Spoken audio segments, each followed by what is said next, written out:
Hi, I'm John Selker, and I'm going to give you a little introduction to the OPEnS lab at Oregon State University.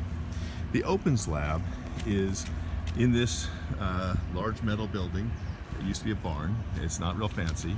There's ladders going up, and we have a nice little sign on it to let everyone know if it's open or not. It really consists of 2 rooms and a storage area. And so coming up the stairs, the first thing we see is a room here that says this door to always remain closed. Why would that be? That's because we have what we call a laser cutter in here. And so we have to use our key, turn on the lights, and here's the laser cutter. And the laser cutter has a large capability. It will cut material of 1.2 meters by any length. You can poke it through the back. The nice thing about it is it's fully enclosed, so it's much more safe than an open laser cutter. It'll cut metal up to 1.2 millimeters thick. It'll cut plastic, cork, wood. So it's a very flexible tool, but if you cut the wrong material on it, you can get poisonous gases.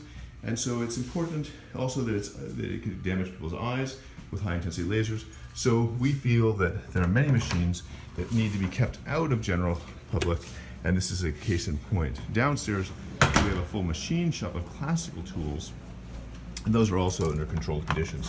This room here, a bit of a jumble, but this is where we keep all of the excess gear that people are still working on, and it's nice to have a storage area. So we have a fairly extensive storage area that not infrequently needs to be cleaned up, and so realize that it's an important thing, but it also takes some management. Now we'll walk into the main lab. The main lab is made up of 2 sides. So this side is the light assembly side, and what we have here are little desk units that are taped off so that each person can have a desk assigned and they can carry out their projects on these desks.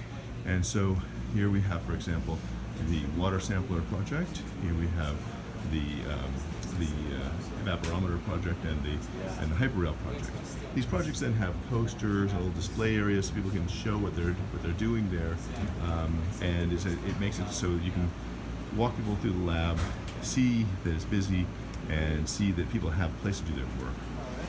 Then on the other side here, we have the area where the finished print objects are left for people to pick up. And then here we have the 2 primary 3D printers that we use. This TAS is a very low cost printer that is a pretty good quality printer.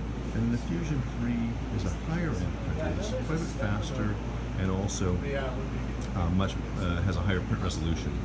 The box around it gives a controlled environment, so when you have the heated materials can stick to the bed well and not deform when they're printing. Here we have our little conference area where we have a whiteboard and a nice little meeting table where people discuss projects.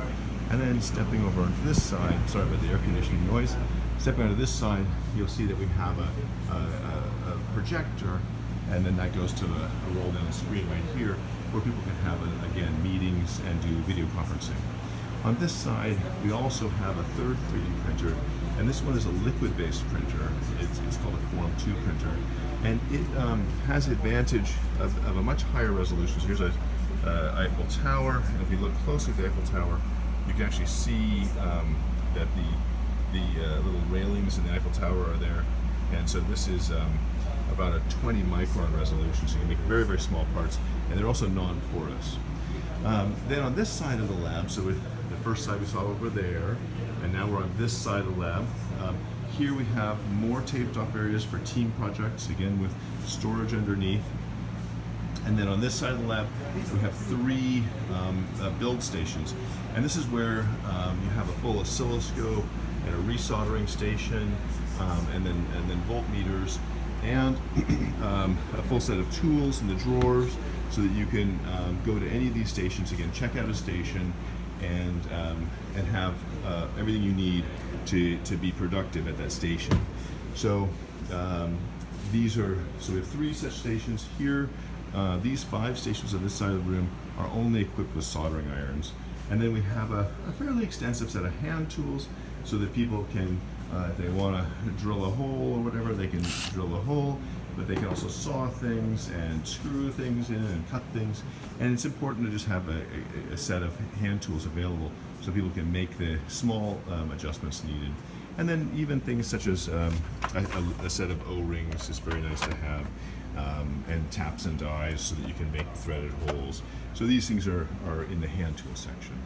And that's really all there is. I want to just make the clear point that having it open like this means that everyone can see what's going on, and they get kind of an infection of the enthusiasm of being in a lab where lots of things are going on, and where people can talk to each other and give each other advice. And so from our point of view, having one big open room is really advantageous. Thanks a lot for your interest.